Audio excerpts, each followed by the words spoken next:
بسم الله الرحمن الرحيم الحمد لله رب العالمين والصلاة والسلام على سيد الأنبياء والمرسلين حبيبنا وحبيب رب العالمين رب اشرح لي صدري ويسر لي أمري واحلل عقدة من لساني يفقه قولي سبحانك لا علم لنا إلا ما علمتنا إنك أنت العليم الحكيم وتب علينا إنك أنت التواب الرحيم.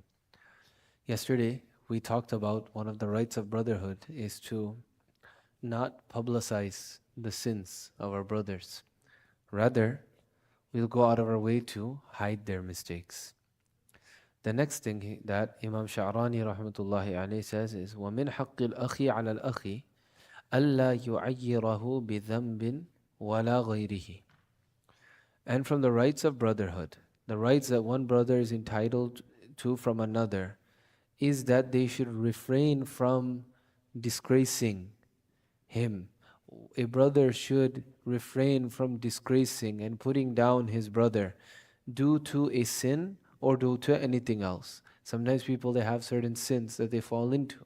There are things that are looked down upon in the society, right? So we may think of them some way, we may even say certain things to them.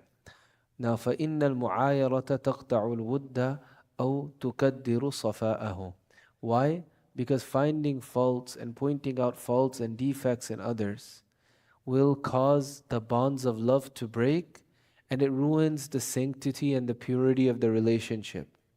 Sometimes when you cross a line or when you say something to somebody, they may not react to you, but now a distance is going to form in the relationship thereafter, because the thought is, how could he go there? I thought we were friends. Why would he go there? And that happens subconsciously.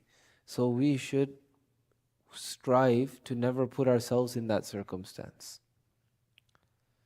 ومن كلام الحسن البصري رحمه الله تعالى, Hasan Basri rahmatullahi alayhi would say, إذا بلغكم عن أحد زلة, when it reaches you that somebody has slipped, somebody has made a mistake, وَلَمْ تَثْبُتْ عِنْدَ حَاكِمٍ, but this mistake, it hasn't been proven in court, فَلَا تُعَيِّرُوهُ بِهَا, then don't say anything to him about it, don't find any fault in him for it. Just like in the time of Nabi sallallahu alayhi wasallam, people would, one sahabi and one sahabiya, they came at separate times, they said they committed zina. Rasulullah sallallahu alayhi wasallam said, no, maybe you just kiss them, maybe you talk to them, maybe you go away. Meaning this sahabi was admitting it themselves. And because they didn't say it 4 times, and that's what's needed 4 times to prove it in court, Rasulullah sallallahu alayhi wasallam said, just go away. When they said it 4 times, then the masala changed.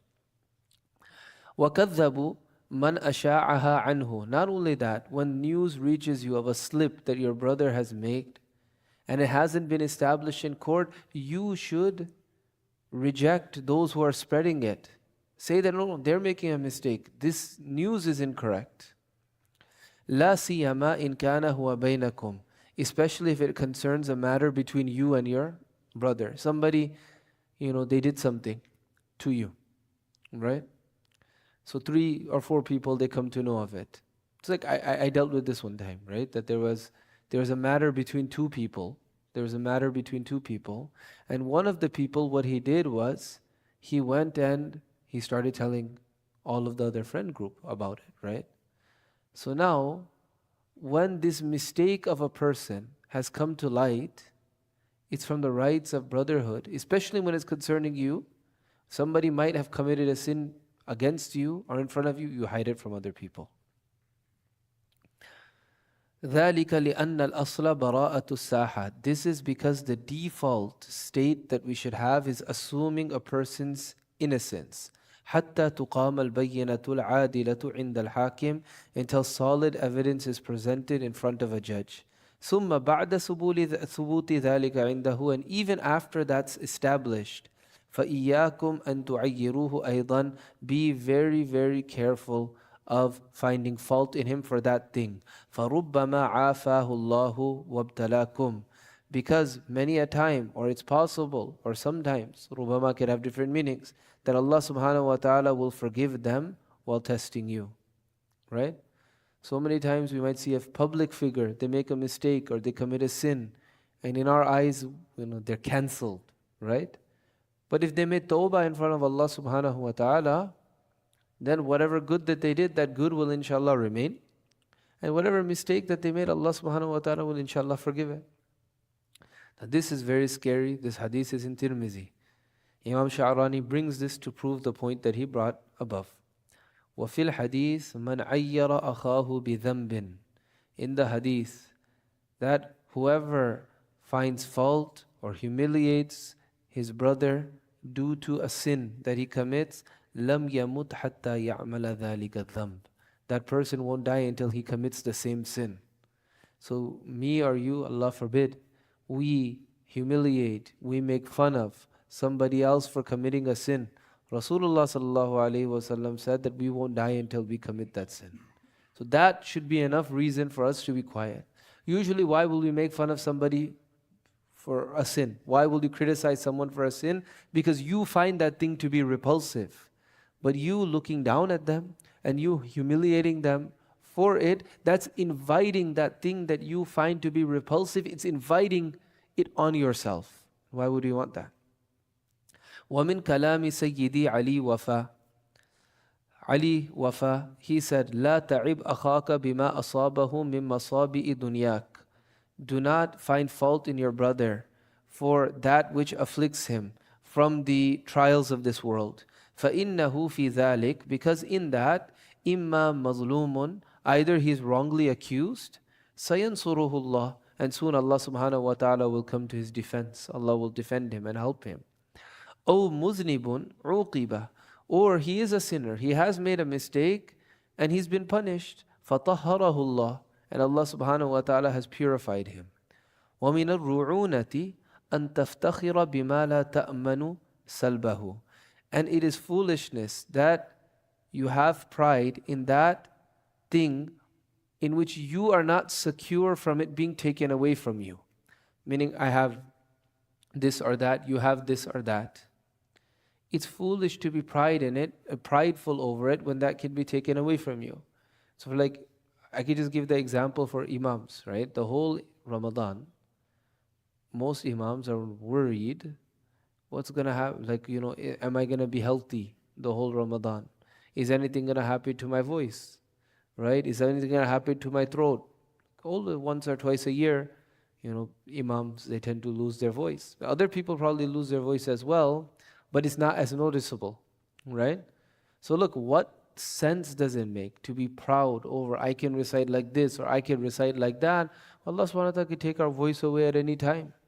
What sense does it make to be prideful over money that Allah has given us when we could lose our job at any time? We're not secure and we're not immune to this thing being taken away from us.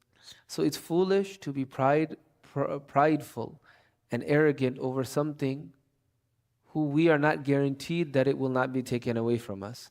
أو تعير أحدا بما لا يستحيل في حقك.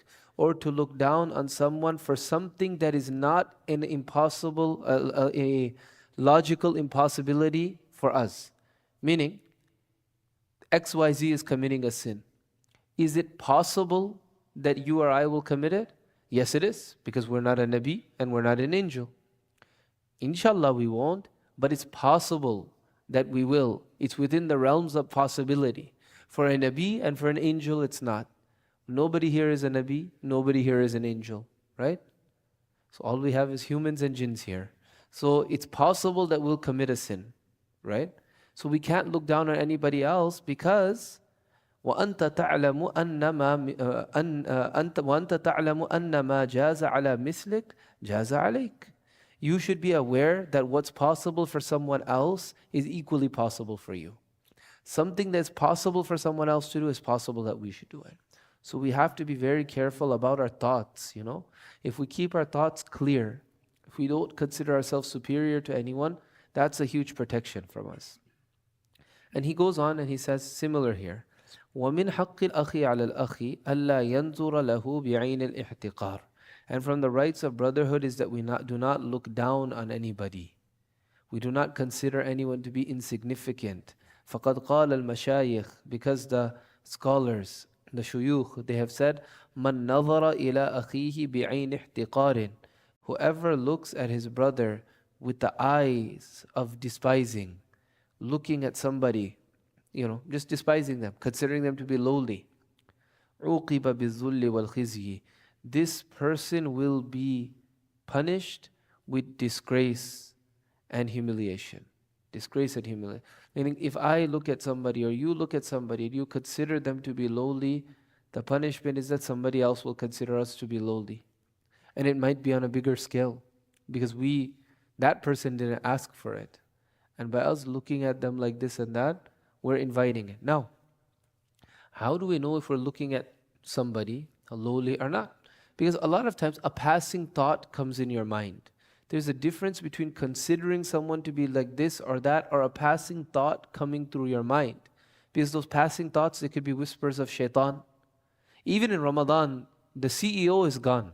The other guys are still around, whispering this and that. And now he has added new people to his arsenal. Social media, WhatsApp, Instagram. They're all there, right? So if a passing thought comes to you, though, so-and-so is like this, so-and-so is like that, that in and of itself is not harmful.